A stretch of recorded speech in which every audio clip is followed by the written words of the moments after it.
Hello everybody, welcome back to a brand new video, and in today's video we're going to be talking about the 2024 presidential election, specifically can the Republicans pick off Arizona from the Democrats. So, whoa, hold on.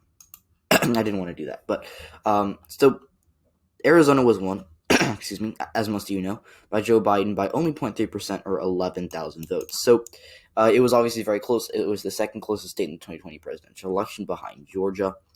In terms of the percentage, in terms of votes, it was actually the closest, but Georgia is bigger than Arizona, so percentage is the more accurate way of doing it. So there were 3.3 million votes cast in Arizona. Biden got 1.67 million of them. Trump got 1.66 million of them.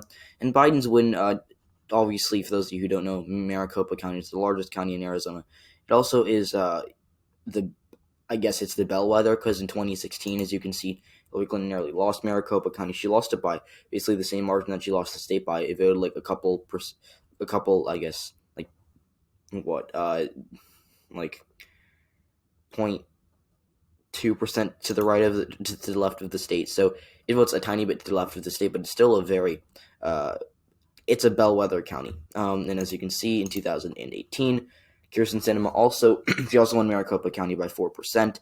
4% was greater than her 2.4% margin of victory over Martha McSally, but she still won the county and continued the streak of voting for the winner. Also, Mark Kelly did end up winning Maricopa County by around 4 as well. So I think that I'm going to tie Biden's victory to Arizona in a couple of things. First of all, Trump did not help himself when he insulted John McCain and called him a loser for being captured by the Vietnamese when he was in Vietnam.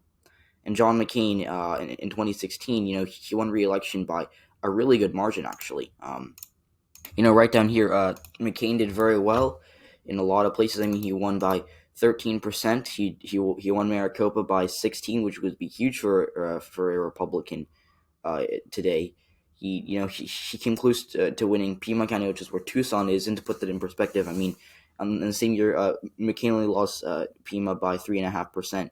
Hillary Clinton carried the county by over 14, or around 14. So he outran Trump in Pima by 11. He also, the only place where he really ran behind Trump was in Navajo County, but that was really it. And he did better. Look like just the Phoenix area, and that's where essentially you have all your votes coming in from Phoenix and Tucson. But Phoenix and its suburbs are kind of the bellwether of Arizona, and McCain did very well there. And he beat Ann Kirkpatrick, who was not a bad candidate. She actually later in 2018 she won a House seat. She flipped it that was actually Martha McSally's old seat. She flipped it, and it is now in Democratic hands. So Trump insulted McCain, who, as you can see, was very popular here. I mean, he had a lot of, support on both sides. So, yeah, and Trump also just ran as a very, nationalist, very America First candidate. And that can help you in like the Rust Belt, like in Michigan, Wisconsin, Pennsylvania. Trump was a good candidate he was a great candidate for the Rust Belt. However, in Arizona, in a Sun Belt state like Arizona, where they like moderate, more moderate candidates, it doesn't work out very well for him, because as you can see, he did bad in the suburbs, and the reason that he didn't perform well in the suburbs is because of the fact that he ran as a populist, and like I said, that helps you in the Midwest, but it hurts you in the suburbs. And Joe Biden, he ran, he didn't really run as a populist. I mean, obviously he didn't run as a corporatist, because no one runs as a corporatist, but he essentially ran as a middle-of-the-road type candidate who said that he'd be a president for all Americans, whereas Trump was just, he was very divisive, I guess, and that is what, incited the January 6th riots in Washington, D.C. So, yeah. Now, just going back to Maricopa, I'm going to try to find precinct results for Maricopa. So unfortunately, there's no results yet for Maricopa County's precincts, but going to 2016, as you can see, Phoenix was obviously very blue. Clinton won it easily, but the areas surrounding it, like Scottsdale, which is actually where my grandparents live, it's an older community. Scottsdale remained fairly red for the most part, as you can see. Like, it depends on where you want to go in Scottsdale, but it remained red. Now, I haven't seen a Maricopa precinct map for the 2020 election, but I think Biden, he did a lot better with seniors than Hillary Clinton did. He just did better in the suburbs overall. Like, this is illustrated everywhere. He also I'm trying to find an example. I mean, you can go to Pennsylvania, I suppose, just to Hillary Clinton. She ended up losing a lot of suburban counties in Philadelphia that Biden won, and that helped him flip Pennsylvania, which I talk about in my article coming out on Tuesday. But the suburban swing in Arizona was a huge factor for Biden that helped him win the state. Now, the last thing is that Donald Trump did not do well enough with Hispanics. If he'd done maybe like 1 to 2% better with Hispanics, he would have won the state. Now, Trump, in 2016, he got 28% of the Hispanic vote. In 2020, however, he got 32%, so he improved with Hispanics, definitely. However, the issue that he had was that he didn't do well enough. If he'd gotten maybe 34% of the Hispanic vote, he would have won the state. Because, taking a look at the Arizona exit polls in 2020, racial ethnic heritage, Hispanics went for Trump. He got 37% of the Hispanic vote. If he'd done a little bit better, because Hispanics made up 19% of the electorate, do some math here. If he'd done 2 or 3% better with Hispanics in Arizona, he would have carried the state. But they still came out for Biden. They still voted for him. In 2016, Clinton did better with Hispanics. But as you can see, Tucson, Pima is a very Hispanic county, I guess. Same with Santa Cruz. If Trump just did a little better with Hispanics here, and made up just netted just a couple thousand votes in these 2 counties, he would have carried the state because it would have made up for his losses in Maricopa. He didn't do well enough, and I'm sure that he's kept up at night by really just how if only he'd done a little better in the state of Arizona. Now I'm just gonna very briefly look at the swing map for the counties. Hopefully, okay, I just want to see the presidential election results. We'll do change from 2016. Now, looking at Arizona, Maricopa County shifted to the left. It was 5 points more Democratic than 2016, but, Santa Cruz County was 12 points more Republican. That's a very Hispanic county. Pima actually got a little more Democratic, interestingly enough, but I think it's because the third-party voters backed Biden more. But some of these Hispanic counties like Graham and Greenlee are both pretty rural, but Hispanic counties like Santa Cruz and Yuma was actually very close in 2016. Yuma was a 1-point Trump county. It went to a 6-point Trump county. So the Hispanics in Arizona did shift to the right, and there's no denying that. So, yeah. Now, taking a look at the exit polls, we briefly talked about Hispanics, but what can Trump do to win Arizona? Or not Trump, I guess the Republican Party to win Arizona in the future. Now, first of all, I think that if Trump runs against either Biden or Harris in 2024, I don't think he'd win Arizona. It's trending to the left, and, Blair, Arizona will have another 4 years to manifest by then. But still, running as a very nationalist America First candidate, that does not really help you in Arizona. And I know that Radical Politics made a video saying populism wins Arizona. The only thing that he said there was that, in 2018, Kirsten Sinema won the Senate race because she was more Trumpian than Trump. And he failed to mention the fact that Trump had like a net -5 approval there. So I don't want to see anyone quoting this video. So, yeah.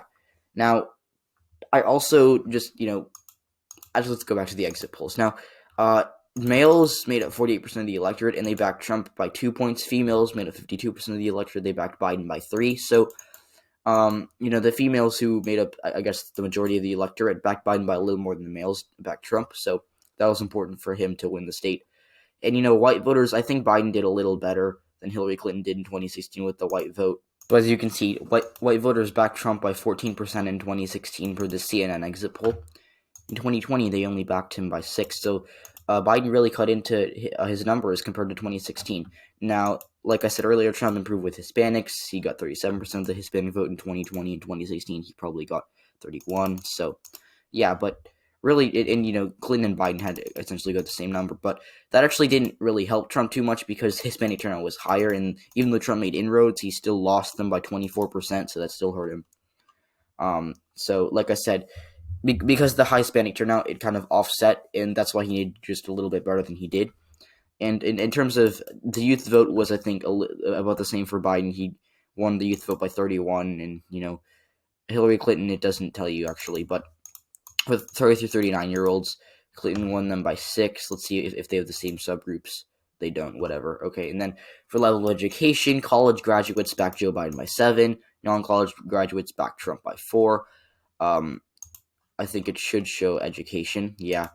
College graduates actually backed Trump, interestingly enough, which that's a surprise. Postgraduates backed Clinton, but college graduates backed Trump by 10, and in 2020, they backed Biden by 7, so that was a 17-point swing towards the Democrats. Obviously, I'd expect that 8% of voters who are part of the LGBTQ community, they probably back Biden by serious numbers. But Trump won the LGBT, or no, he didn't win. Trump won the non-LGBTQ vote by 3 in 2016. I think that he probably won it by maybe a little more, probably a similar margin. Doesn't want to tell me. Okay. And compared to 4 years ago, that's actually not relevant. And it's for first-time voters. Actually, we don't have any data on them, but first-time voters did not. Non-first-time voters backed Trump by 2, and liberals backed Biden not by 93 to 6. We're probably gonna have to see CNN. They don't really have results for that, but as you can see, for most of these exit polls, Biden did a little better than Clinton in most of these areas, and that was enough to get him over the top in the state of Arizona. And now the Republican Party, let's just mess around on Yapums for a second. We're just gonna zoom in on Arizona, and give the counties that are going to go one way or another to each party. I think that the safe Democrat counties are these 4. That's Coconino. I'm pretty sure that's Apache County, Santa Cruz County, and then Pima County. Hopefully I got those all right. Yeah, that was Apache. Now for the Republicans, the only competitive counties I guess are I guess Maricopa, Yuma, and Navajo. So the rest are going to go safe Republican. So those are your safe Republican counties. Although if Democrats start to do a lot better with Hispanics in Cochise County, they can potentially win it, or make it competitive in the future. So Maricopa was a lean Biden county. Navajo was a likely Trump county, although only by like 6 points. And then so was Yuma County. So there were 15 counties in Arizona. I thought there were 16 for some reason. There are 15 counties in Arizona, and Trump won 10 out of the 15. He got I guess good wins in Yuma County and in Navajo County, but that was mostly as a result of, first of all, Native Americans didn't turn out as Democrats hoped they would in Navajo. It was a different story in Coconino County, but they turned out less than Democrats hoped in Navajo. And there were some people who thought that Navajo was actually going to flip blue. I remember Mark Kelly had a lead in Navajo on election night for a bit, but that was kind of a blue mirage in Arizona. So I think that the Republicans are going to have similar margins in Navajo. I think they're going to do a little worse than they did in 2020 in Yuma, because Hispanics, they have an interesting voting trend in that they vote for Hispanics, or they vote for incumbents more. Like in 2000, Bush improved. In 2004, Bush improved by like 5% on his 2000 numbers. Obama did better in 2012 with Hispanics than he did in 2008, and Trump got 32% of the Hispanic vote this year compared to 28% in 2016. So, I don't necessarily think that this is a trend that Hispanics are going to start flipping Republican. It's not a trend, so it's actually a pattern that's going to revert back to the Democrats in 2024. Because even if they run Harris, who's not the president, she's the incumbent vice president. So yeah, and I think that in 2024, Yuma's going to narrow up. I think Navajo's going to stay the same. I think Maricopa's going to be a likely D county, probably by 5% though, because it's trending to the left. The suburbs are trending to the left. The Democrats are going to have higher turnout that they're getting from Phoenix. So I think that's what's going to happen. Now, what do the Republicans need to do to get to fix this? Well, they have to do about as well as Trump did with Hispanics, which is a tall order in Arizona. I mean, getting 37% of the Hispanic vote is very impressive. And Navajo, they have to keep running it up. In Navajo, they can't lose Navajo. If they lose Navajo, they're going to lose the state by like 7%. And then they have to do Maricopa. I think the most realistic thing is them losing Maricopa by 1% or under 1%, because Maricopa usually votes like 1 or 1.5 to 2% to the left of the state, so they can lose Maricopa by like a tiny bit and still win the state. But obviously they can win Maricopa. I mean, I guess their blueprint, their most recent win in Arizona was in 2018, where Doug Ducey beat David Garcia pretty easily. He won by 14, and he won Maricopa County by a similar margin. He also cut into Garcia's margin in Pima, which is essentially the biggest Democratic county in the state. He did better in Apache. He did better in Coconino. He actually cracked 40 there, which is impressive, and he did better in Santa Cruz. He also ran it up in Yuma. He won Yuma by 2011, he won Navajo by a safe margin.